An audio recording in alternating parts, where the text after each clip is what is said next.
नमस्कार, मैं छत्तीसगढ़ अखबार के यूट्यूब चैनल इंडिया आजकल के स्टूडियो से सुनील कुमार।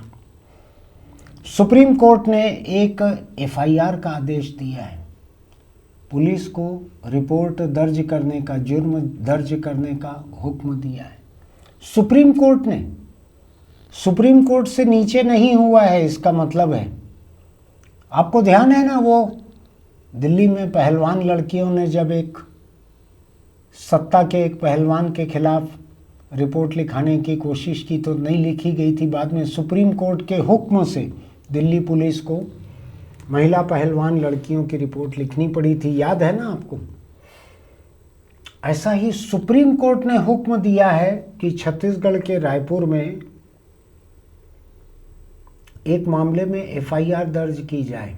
और यह हुक्म इसलिए देना पड़ा कि छत्तीसगढ़ हाईकोर्ट ने कह दिया था एफआईआर दर्ज नहीं करना है।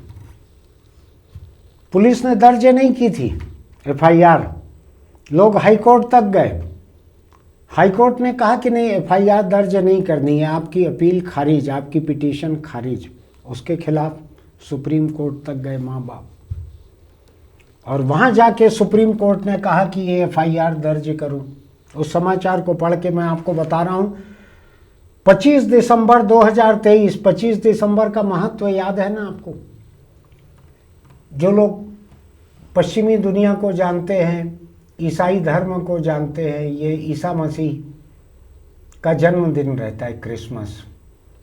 जो लोग नहीं जानना चाहते इस तथ्य को, उनके लिए अटल बिहारी वाजपेयी जी का भी जन्मदिन उसी दिन रहता है, जो जिसको माने।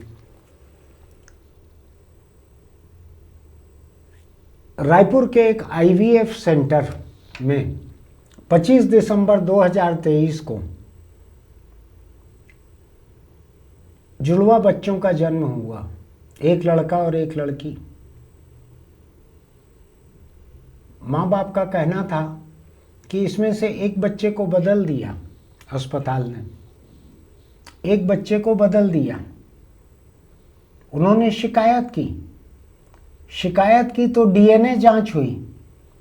डीएनए जांच में कहा गया कि दो में से एक बच्चा इस माँ बाप का नहीं है, जो दिया था अस्पताल ने उनको। आप सोचिए, ये बच्चा माँ बाप का नहीं है उनका, जो दिया गया था।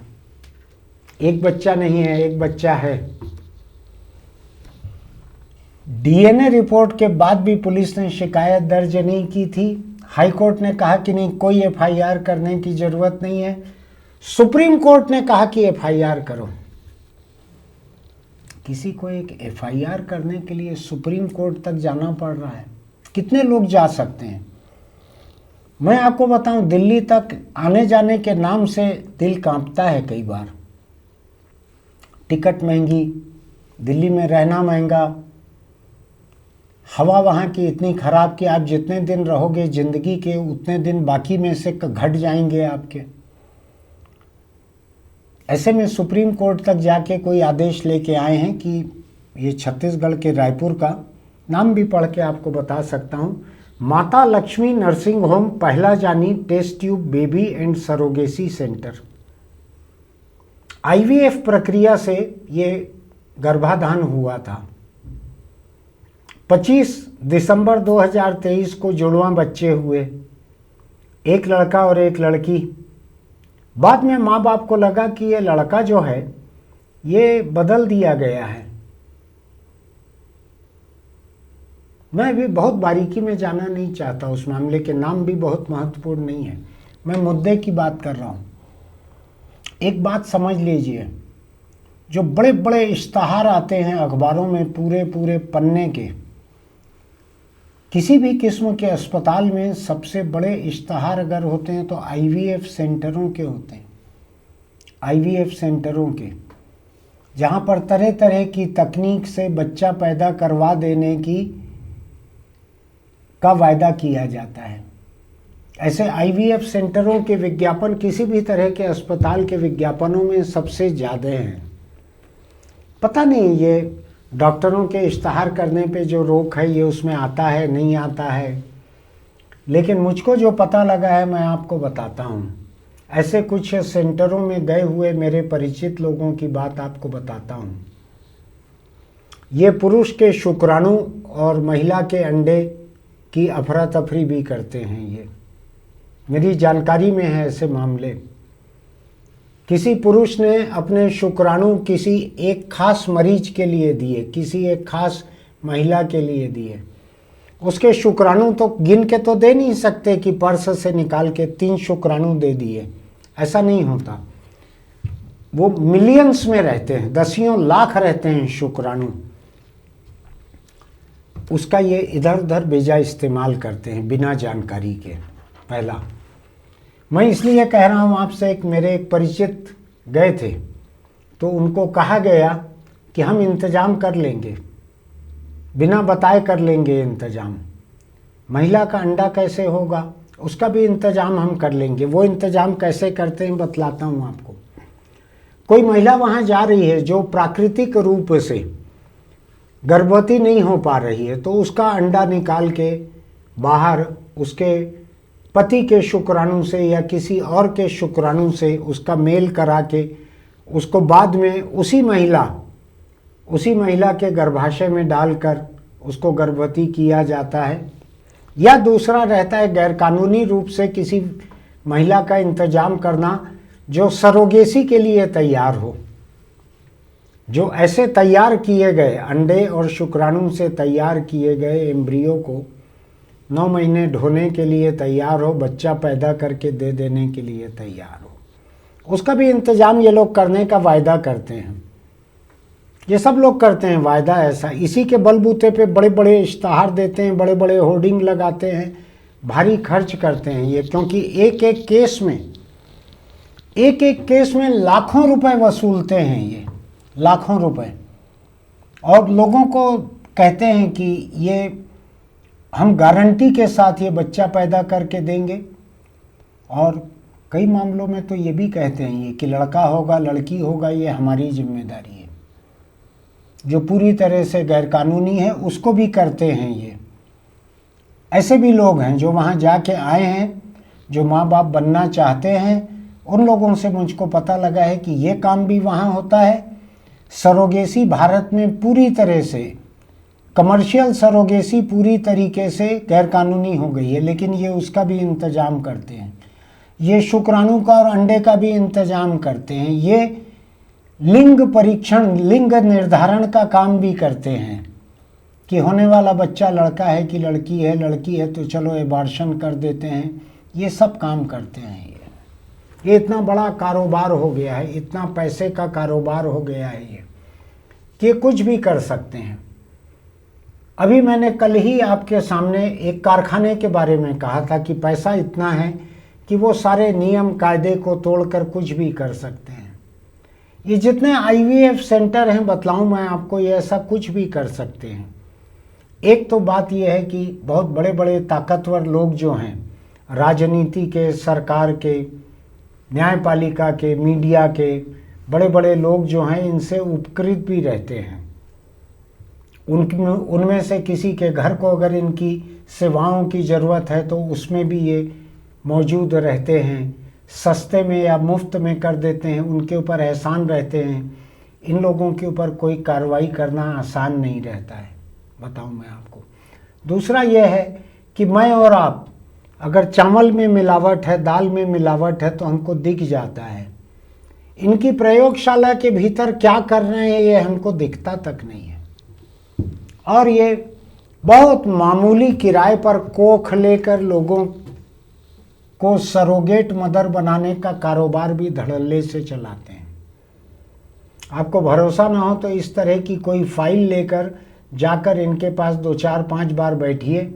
जब आपके ऊपर थोड़ा सा भरोसा होगा इनका, तो ये आपको अपनी सारी सेवाएं गिनाने लगेंगे।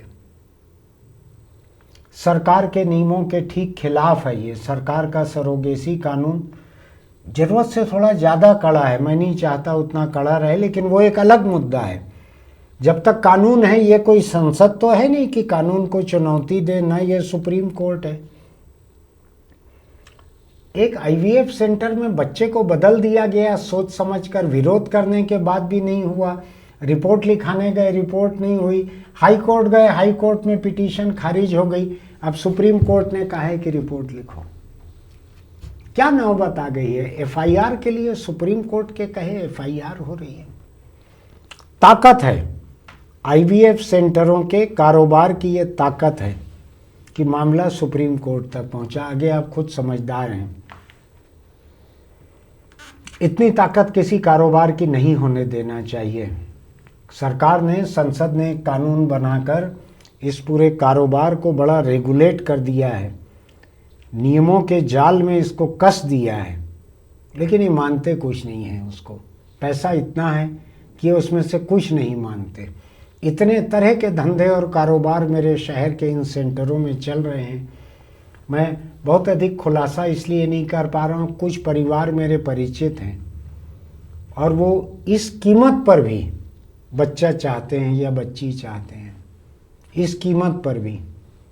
तो इनको पैसा भी दे रहे हैं, उनको मालूम है गैरकानूनी तरीके से सब हो रहा है, तो भी तैयार हैं। आप कम से कम कोई गैरकानूनी काम मत कीजिएगा। रायपुर की पुलिस को भी ये सोचना चाहिए, 2023 का मामला है कि आपने एफआईआर नहीं की थी। किसी भी पुलिस के लिए ये शर्मिंदगी की बात रहती है कि सुप्रीम कोर्ट कह रहा है एफआईआर करने के लिए। खराब नौबत है ये। सोचिएगा ऐसे मामले में क्या किया जाए। फिलहाल अपने आँख कान खुले रखें आईवीएफ सेंटरों के बारे में। वहाँ हर तरह की मिलावट, हर तरह की धोखाधड़ी, सब कुछ होता है। अगर आप एक बार वहाँ पे गए तो पता नहीं आपके शुक्राणु से, आपके अंडों से बच्चे कहाँ कहाँ कितने हो जाएंगे, पता नहीं हो चलेगा आपको। फिर मिलेंगे। आपको लगता है कि मैंने एक जायज़ बात उठाई है तो हमारे YouTube चैनल इंडिया आजकल को सब्सक्राइब कीजिएगा, नोटिफिकेशन की बटन दबाइएगा, लाइक कीजिएगा, कमेंट बॉक्स में लिखिएगा आपका इस बारे में क्या कहना है। अपने दोस्तों को लिंक भेजिएगा ताकि वो भी सावधान रहें। अपनी जानकारी के बिना, अपनी कोशिश के बिना, अपनी मर्जी के बिना इतने सारे बच्चों के माँ बाप ना बन जाएं जो बच्चे घूम रहे हैं इधर उधर और उनको पता ही नहीं है। आपने वो फिल्म देखी थी ना मासूम, जिसमें एक बच्चा आके घंटी बजाता है या दरवाज़ा खटखटाता है, बताता है कि इस घर के जो आदमी हैं मैं उनका बच्चा हूँ। ऐसी नौबत ना आए आपके साथ, ध्यान रखिएगा। मासूम नाम था उसका। एरिक सेगल नाम के एक इंग्लिश राइटर, उपन्यास लेखक थे, उनकी एक किताब थी मैन वुमेन एंड चाइल्ड, उस पर आधारित था मासूम। चलिए, चलते चलते छोटी सी सलाह, अगर आप दोपहियों पर चलते हैं तो हेलमेट लगा कर रखिए। कल ही एक समाचार था, 2.25 लाख लोग मरे हैं हिंदुस्तान की सड़कों पर सड़क हादसों में। ये आंकड़ा शायद दोपहिया के हादसों में मरने वाले लोगों का था या इसमें से अधिकांश लोग दोपहिया वाले थे। 2.25 लाख लोग। सावधान रहिए। अगर आप रोज़ सवेरे के अखबार देखेंगे तो बिना हेलमेट सड़क पे मौत वाला समाचार एक भी दिन ऐसा नहीं हो सकता जब ना आए। आप सावधान रहिए, अपने सिर को बचा कर रखिए, सिर सलामत रहे। बाल वाल बनाना और हीरो बन के घूमना ये सब तो चलते रहेगा। दोपहियों पर चलते हैं, चाहे चलाएं या पीछे बैठें, हेलमेट लगा कर रखिए। फिर मिलेंगे।